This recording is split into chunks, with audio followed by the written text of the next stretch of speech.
কোরআনে কারিমে আল্লাহ তাআলা বিভিন্ন জায়গায় শপথ করেছেন, আপনারা জানেন। আল্লাহ অনেক জায়গায় শপথ করে অনেক কথা বলেছেন না? শপথ মানুষ কেন করে বা আমরা শপথ করি কেন? অবিশ্বাস্য কথাকে বিশ্বাসযোগ্য করবার জন্য, তাই না? যে আমি এমন একটা কথা বলছি আপনার বিশ্বাস করতে কষ্ট হবে, সেজন্য আমি বলছি আল্লাহর কসম। আমার যে কথাটা আপনার বিশ্বাস করতে কষ্ট হবে সেটা বিশ্বাসযোগ্য করে তুলবার জন্যই আমরা কি করি? শপথ করি। আল্লাহ সুবহানাহু ওয়া তাআলা তার কোনো কথায় সন্দেহ করবার সুযোগ নেই। মানুষের কথা সন্দেহ হতে পারে, সে অপশন আছে, কিন্তু আল্লাহর কথার মধ্যে সন্দেহ করার অপশনই নাই। তিনি মহাসত্য, তার উপরে সত্য নাই। যেই আল্লাহর উপর কোনো সত্য নাই, সে আল্লাহ আবার কোরআনে শপথ করে কেন কথা বলতে হবে? আল্লাহর কি কথা বলার সময় শপথ করার দরকার আছে? নাই। ভাইরা আমার, যেই আল্লাহর শপথ করার দরকার নাই, তার সব কথাই বিশ্বাসযোগ্য, বরং বিশ্বাস করতে আমরা বাধ্য, সেই আল্লাহ আবার শপথ করেছেন কেন? আমাদেরকে বোঝাবার জন্য যে এই কথাটা খুব ইম্পর্টেন্ট। ফলে এটা বলতে গিয়ে আমি শপথ করছি, তোমরা যদি এই কথা বলতে তাহলে শপথ করে বলা লাগতো তোমাদের। কথাটা এতটা ইম্পর্টেন্ট, এতটা অতি গুরুত্বপূর্ণ যে তোমরা বললে শপথ করে বলতে হতো। জাস্ট সেটা বোঝাবার জন্য আল্লাহ তারা শপথ করেন। শপথের আল্লাহর আরো বিভিন্ন মাকসাদ, আরো হিকমা, আরো রহস্য আছে, যেটা উলামা ইকরাম উল্লেখ করেছেন, মুফাসসিরগণ বলেছেন। আমার আলোচ্য বিষয় সেটা না।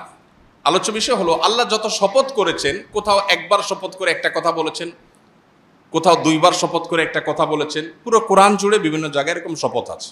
কোথাও তিনবার শপথ করে একটা কথা বলেছেন, যেমন আল্লাহ রাব্বুল আলামিন বলেছেন ওয়াল আসর ইন্নাল ইনসানা লাফি খুসর। আমরা সবাই জানি এটা ছোট সূরা। আসরের শপথ, আসর মানে যুগ, যুগের শপথ, হ্যাঁ, যে মানুষ ক্ষতির মধ্যে আছে। তবে যারা ঈমান আনলো, নেকামল করলো, ভালো কাজের কথা মানুষকে বললো এবং ধৈর্য ধারণ করলো, এরা কিয়ামতের সাকসেস হবে, আর বাকি সব মানুষ লুজার হবে। এই কথাটা বলতে গিয়ে আল্লাহ আসরের শপথ করেছেন। এখানে একবার শপথ আল্লাহ করেছেন, তাই না? এরকম কোরআনে বিভিন্ন শপথ আছে। আমরা যে বিষয়ে আলোচনা করছি আজ, অর্থাৎ আত্মশুদ্ধি করার গুরুত্ব, নিজেকে পরিশুদ্ধ করার গুরুত্ব, এবং আত্মশুদ্ধি করা যে একটা ফরজ, যে ফরজ সম্পর্কে আমাদের অনেকের ধারণা নেই, এই বিষয়ে কথা বলতে গিয়ে, এটার গুরুত্ব বর্ণনা করতে গিয়ে আল্লাহ তাআলা কোরআনে কারিমে 60টি আয়াতে, অনেক মুফাসসিরদের মতে 7 বার, তবে বিশুদ্ধ মত অনুযায়ী 11 বার আল্লাহ শপথ করেছেন। কয়বার? 11 বার। আপনি একটু চিন্তা করুন তো, আপনি কোনো কথা বলতে গিয়ে যদি আমাকে বলেন আল্লাহর কসম, আল্লাহর কসম, আল্লাহর কসম, এটা কি এনাফ না? যথেষ্ট না? কিন্তু আপনি যদি আমাকে 11 বার শপথ করেন, তাহলে আমার ধারণা কি হবে? যে কথাটা এত গুরুত্বপূর্ণ, মানে এর চেয়ে গুরুত্বপূর্ণ কোনো কথা থাকতে পারে না। পুরো কোরআনে কোথাও এত বেশি সংখ্যক বার শপথ করে আল্লাহ কোনো কথা বলেন নাই। পুরো কোরআনে একটা কথা বলবার জন্য আল্লাহ 11 বার টানা শপথ করেছেন, বিরতিহীন শপথ করেছেন। সূরাতুশ শামসের মধ্যে আল্লাহ কি শপথ করেছেন?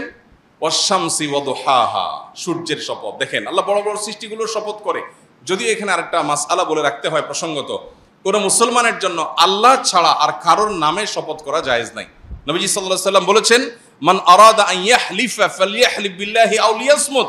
কেউ যদি শপথ করতে চায় সে আল্লাহর নামে শপথ করবে, আর না হলে সে চুপ থাকবে, আর কারোর নামে শপথ করতে পারবে না। অতএব আমরা এই যে বাপের কিরা, মায়ের কিরা, ক্যাশ ছুঁয়ে বলছি, গায়ের স্টিয়ারিং হুইল ছুঁয়ে বলছি, বাচ্চার মাথা ছুঁয়ে বলছি, মাটি ছুঁয়ে বলছি, ঠ্যাং ছুঁয়ে বলছি, এইসব নাটক যা আমরা করি, এগুলো সবই শরিয়ার লঙ্ঘন, নবী সাল্লাল্লাহু আলাইহি ওয়াসাল্লামের পরিষ্কার হাদিসের লঙ্ঘন। এটা এক প্রকারের শিরক। এই শিরকের ফলে ঈমান চলে যাবে না, এটা শিরকে আসগর, ছোট শিরক, কিন্তু এটা এক প্রকার শিরক। এই জন্য আল্লাহ ছাড়া কারোর নামে শপথ করা জায়েজ নাই। শপথ হবে সব কার নামে? আল্লাহর নাম। এখন আল্লাহ রাব্বুল আলামিন তিনি নিজেও তার জাতের শপথ করেছেন। আল্লাহ রাব্বুল আলামিন কোরআনে কারিমে কোথাও কোথাও তার এরকম বৃহৎ বড় বড় সৃষ্টিগুলোর নামেও শপথ করেছেন, বরং বেশিরভাগ শপথ সেরকম। এই যে আল্লাহর বড় বড় সৃষ্টির নামে শপথ করেছেন, এটা হলো ওই সৃষ্টির গুরুত্ব বোঝাবার জন্য, আবার আমাদেরকে শপথকৃত বিষয়ের গুরুত্ব বোঝাবার জন্য। তো আল্লাহ বলছেন ওয়াশ-শামসি ওয়া দুহাহা, সূর্যের শপথ এবং সূর্যের যে কিরণ সেটার শপথ। ওয়াল কামারি ইযা তালাহা, চন্দ্রের শপথ আল্লাহ করেছেন। এভাবে দিনের শপথ করেছেন, রাতের শপথ করেছেন। ওয়াল আরদি ইযা তাহাহা, ভূমণ্ডলের শপথ করেছেন। ওয়াস সামাই ওয়া মা বানাহা, নবমণ্ডল এবং সেখানে যা কিছু আছে সেগুলোর শপথ করেছেন। এরকম এতগুলো বিষয়ে শপথ করে আল্লাহ বলছেন কদ আফলাহা মান যাক্কাহা। এতবার শপথ করে তোমাদেরকে বলছি বান্দারা শুনো, তোমাদের মধ্যে যে ব্যক্তি নিজেকে পরিশুদ্ধ করতে পারলো, যার আত্মশুদ্ধি হয়ে গেল, এই ব্যক্তি শেষ হাসি হেসে ফেললো, জান্নাতি হয়ে গেল, সাকসেস হয়ে গেল। ওয়াকাদ খাবা মান দাসাহা, আর যার নিজের আত্মাকে পরিশুদ্ধ করতে পারলো না, যার তাজকিয়া হলো না, যার পরিশুদ্ধি হলো না, যে অপবিত্র থেকে গেল, যার ভিতরে অহংকার আছে, দুনিয়ার মোহ আছে, যার ভিতরে হিংসা আছে, বিদ্বেষ আছে, অন্যের প্রতি শত্রুতা আছে, অন্তরের রোগে ভরা, তার অন্তর কলুষযুক্ত, তার দেহ হয়তো অনেক সুন্দর, সে হয়তো নামাজে পড়ে, সে হয়তো বাহ্যিকভাবে দাঁড়িয়েও রাখে, কিন্তু তার আত্মা যদি অপবিত্র হয়, আত্মা যদি পরিচ্ছন্ন না হয়, তার মনটা যদি নোংরা হয়, তার মনের ভিতরে যদি হারাম থাকে, তার ভিতরে বাতিনি গুনাহ যদি থাকে, তাহলে সে ক্ষতিগ্রস্ত, সে জাহান্নামী। এই কথা বলার জন্য আল্লাহ 11 বার টানা বিরতিহীন শপথ করেছেন। ভাইরা আমার, তাহলে যেই ফরজটার ব্যাপারে আল্লাহ তাআলা কোরআনে এত গুরুত্ব আরোপ করেছেন, যে কথা বলতে গিয়ে টানা 11 বার শপথ করেছেন 7টি আয়াতের মধ্যে, সেই বিষয়টা আমাদের কাছে সবচেয়ে অবহেলিত। এটা ইন্টারেস্টিং বিষয়। যে জিনিসটা কোরআন হাদিসে যত বেশি গুরুত্বপূর্ণ হবে, শয়তান সেটা আমাদেরকে তত বেশি ভুলিয়ে রাখবে। শয়তান তত বেশি আমাদেরকে ভুলিয়ে রাখবে। যেমন কোরআনে কারীমের পাতায় পাতায় আপনি শয়তান সম্পর্কে ধারণা পাবেন। আপনি যদি কোরআন পড়েন, আপনি দেখতে পাবেন আল্লাহ আপনাকে ধারণা দিচ্ছেন শয়তান থেকে সাবধান থাকবা, শয়তান থেকে কেয়ারফুল থাকবা, শয়তান কিন্তু তোমাদের শুধু শত্রু, সে কিন্তু আদু ও মুবিন, আল্লাহ বারবার বলেছেন। কিন্তু ইন্টারেস্টিং বিষয়, শয়তান সম্পর্কে কোনো আলোচনা নেই। শয়তান বিষয়টা এখন আমাদের কাছে অনেকটা বায়বীয় বিষয়ে পরিণত হয়ে গেছে। আজ থেকে 10, 20, 30 বছর পরের যে প্রজন্ম আসবে, আল্লাহ না করুন এমন না হয় যে তখনকার প্রজন্মের কাছে শয়তান বলতে জাস্ট একটা কাল্পনিক বিষয়, এটা অবাস্তব বিষয়, এরকম ধারণা না হয়। এখন যেরকম আমাদের অনেক মুসলিম ভাই বোন আছেন যারা বলে, আমার কাছে অনেক অনেক ধরনের মানুষজন আসে।